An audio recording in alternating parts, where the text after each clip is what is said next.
Here I come.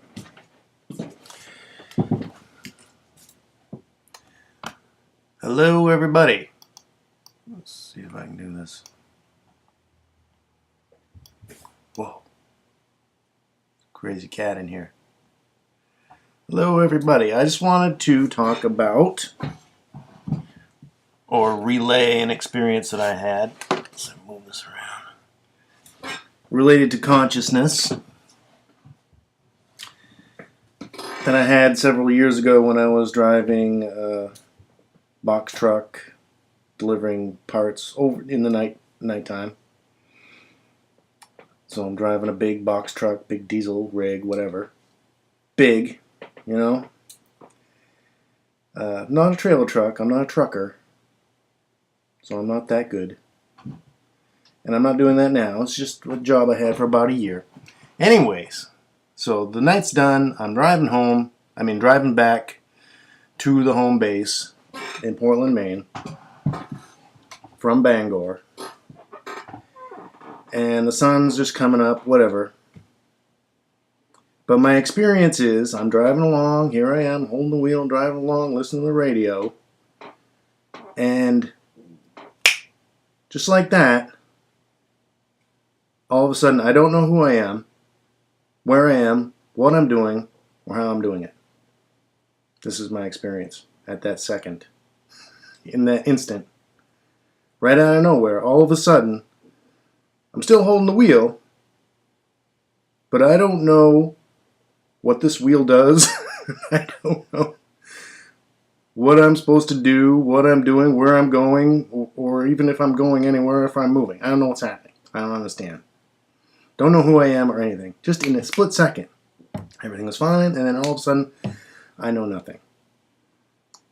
But, so what I said to myself is, thought to myself, is, okay, stay calm, because whatever you do, it looks like you're controlling whatever this is, and if you jerk around, someone's going to get hurt. So just wait and relax, and it'll probably come back to you in this split-second moment that I'm thinking to myself. And it did. It came back, and I'm like, oh, okay, and then I turn this way, and the truck goes that way. You know? And my name is this, and and this is what I'm doing for a living. It would all disappear for. It's like someone flicked the switch, like you restart your computer or something. That's what happened. It was weird. And I checked the clock in case there was missing time, aliens or whatever, because at that time I was like, listening to all that stuff about aliens, and I was like, well, maybe I missed some time, and maybe I got abducted or something. Right, little kitty? But no, I hadn't been abducted or anything. But consciousness-wise, it's like someone flicked a switch on me. I don't know why that happened or what goes on when that happens, so I'm not going to speculate on that right now. Hold on a minute.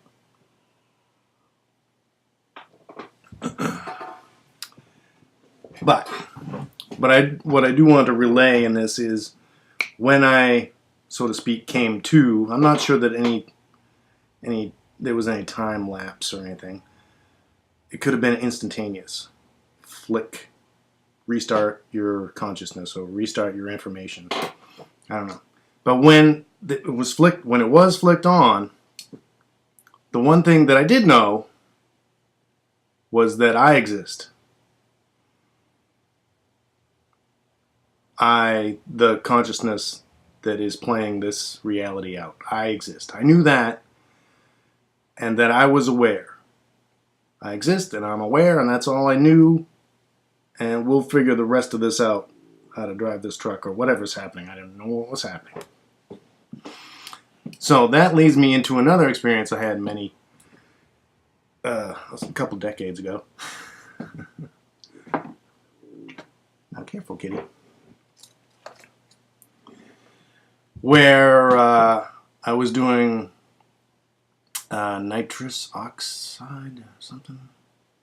Whatever they use at the dentist. You know how you use that. I'm not going to explain it. But I was a kid and we were experimenting with this stuff, and me and a friend, and for whatever reason, it looked like I blacked out to him. This is me. I was drooling. I was just sitting there for a couple minutes, like. It looked to him like I blacked out. But I was fully aware. This is an interesting thing. I always remember this. I was aware, basically, of the same thing, that I exist, and I am aware. But what I was looking at, there was no environment. It was perfectly black. It's like I was in the void. It was jet black, or I don't even know if it was black. It was like there was nothing. If you could describe nothing, I don't know if you would necessarily call it black, but whatever.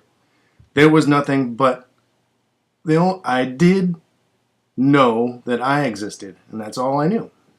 There was nothing else to know, because there was nothing going on. So that's what I want to relay there. Those two things.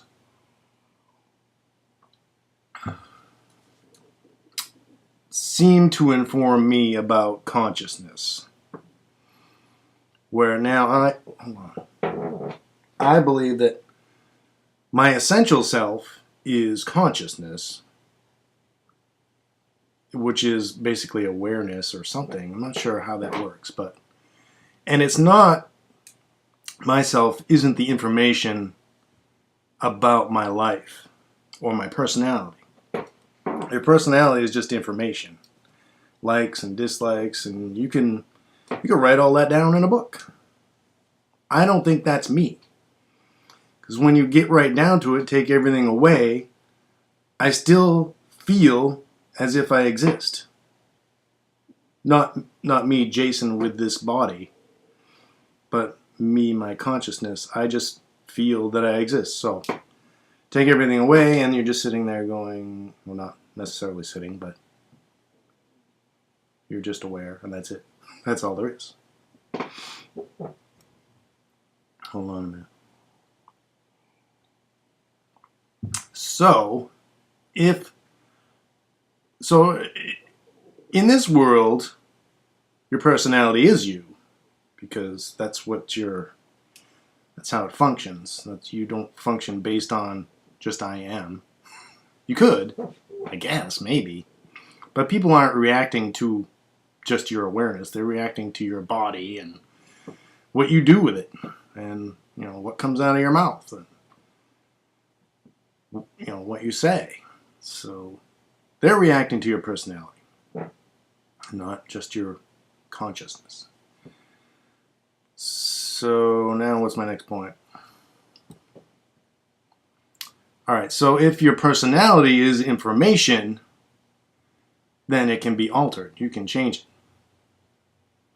And this is where I want to introduce the idea of fear. I want to talk about fear. One of the things supposedly we're supposed to be doing is overcoming fear in this reality frame. And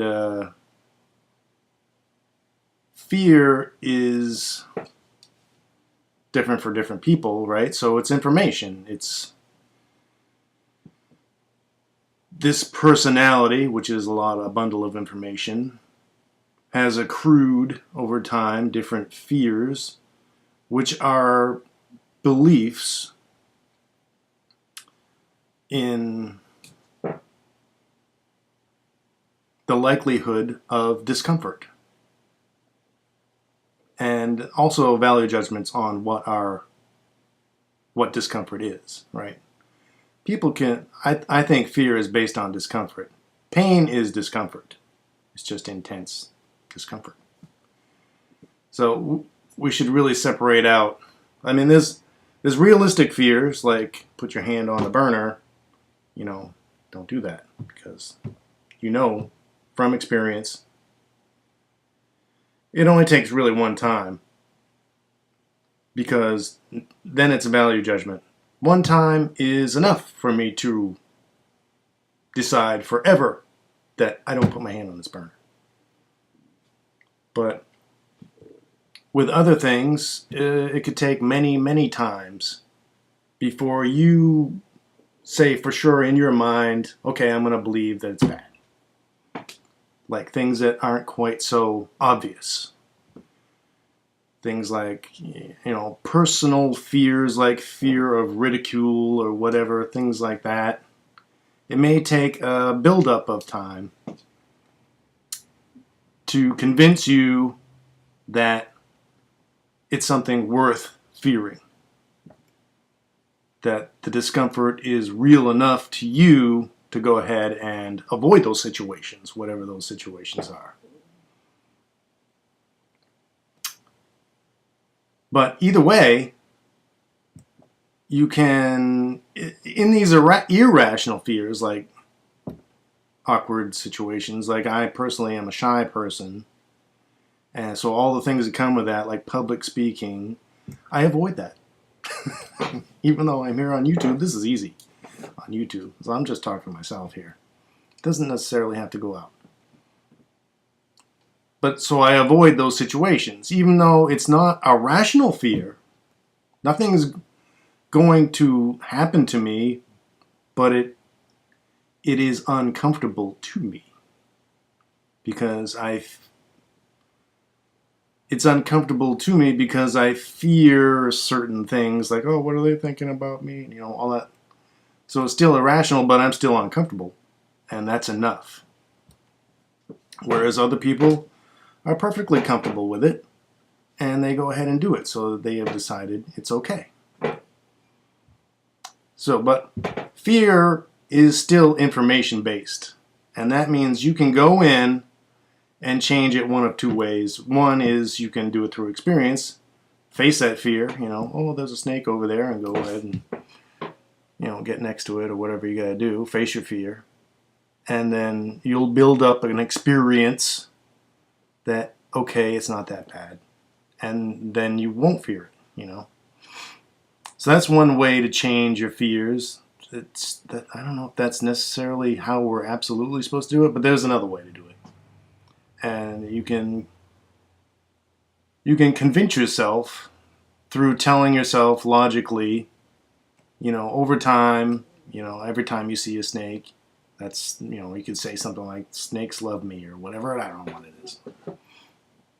But, or snakes are good. You could say that. Snakes are okay, whatever it is. Your subconscious, I don't want to get into that. It accepts logical thinking, and if you build up a base of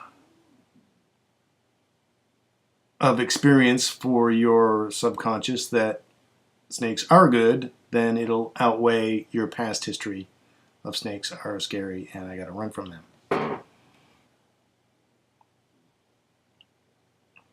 Okay, so but if fear is it's information based and it's a value judgment, this is where I want to bring us into this world where we have a tyrannical government, and I think we need to do something about it. But then it becomes value judgment, like I said. Now, are you going to do something about it? Well, first of all, I have to know that there's something wrong, which most people don't. They don't know anything's wrong.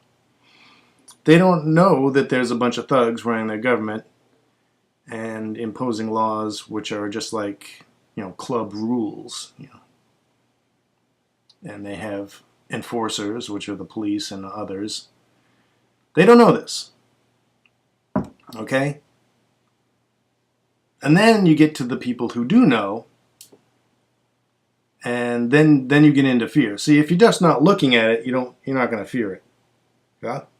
I think this is why people don't look, because then they will be in fear, and they will have to make a decision, and decisions are uncomfortable, because you might make the wrong decision. Oh no, people worry about decision making.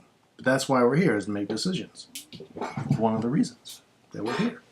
Grow in love and making good choices. Get better at making choices and overcoming fear. So if those are the things that we need to do, here's this situation that we're in, and if you don't look at it, it's as if we're not in that situation. And you don't have to make the decision, so you don't have to fear making the wrong decision. So they don't look, okay? But I've looked, and I have concluded from enough evidence that this is real in our simulated reality. This is real enough that what's going to happen is if then it comes down to a value judgment. Is it worth for me, knowing what I know, to do something, anything? Is it worth overcoming the discomfort, whatever that discomfort may be, that comes along when I do challenge this system? Like for me, I don't want to march in a demonstration because they'll grab me, and I don't want immediate discomfort. You're locked up, and that's not the way I want to do it. But somebody's got to do something, right? Okay, so then it comes down to value judgments. Is it worth it? For me, it's worth it to do something. Okay. It's worth it because think of it this way: if we're in a tyrannical system that is progressing and getting worse and worse, and you see that, then you have to ask yourself, am I willing to trade the discomfort that I will, eventually you're going to be full-on slave, right? I'll have some comfort now if I go along with the system, but it'll be completely horrible in the near-term future. So which do you do? Are you willing to go along with it for this short-term comfort? Or are you willing to experience a little discomfort now and hope that maybe it changes? I mean, the worst case scenario is that you get killed, which isn't bad at all because you just change reality frames. So technically it's not the worst case scenario, but in most people's minds it is. To me, the worst case scenario is what? I mean, you'll living your rest of your life in discomfort, or say in prison. You'll be in prison. Say, I mean, that's about as bad as it can get, right? In prison, having people tell you what to do all the time. All right. Well, guess what? Guess what life's going to be like in a couple of years? It's going to be like living in prison and people telling you what to do all the time. So you can either stand up now, face your fears like you're supposed to, or, I don't know, avoid that discomfort and then live with the consequences later. So you're going to, I don't know, it's your choice. To me, I'd like to do something now. And what I'm going to do is pay as little federal tax. This is my move. Pay as little federal tax as possible. And from what I've seen, there is, on the internet here, there is no law that says you have to file a tax return. So last year I didn't file a tax return, but that's not really illegal because I had made no money at all. Okay. So I have established in my mind that it's okay to file no tax return, but I didn't earn any money. So now to push it one more level, I'm going to put 9 on my W-4, which is they withhold the absolute least. And then at the end of the year not file a tax return and then see what happens. But I don't want to pay these people. I mean, I will still pay my state tax and my property tax because this is where I live. I don't live in D.C., United States of America Corporation. I don't. That's not even a real place. I live here, and this is my community, and I am willing, for now, to pay these people to keep my roads up. At least they do something for me. They do provide service. The United States provides no service to me. Zero. But they do. The only thing they provide to me is fear of their wrath. Oh, you didn't do this. Well, we're going to take you away. Well, take me away. You're going to either take me away now or take me away later. At least I'm standing up in my way. I'm not going to run down to Washington with a gun strapped to my hip. Please feel free to do that. I will applaud you the whole way, but I'm not going to. Okay?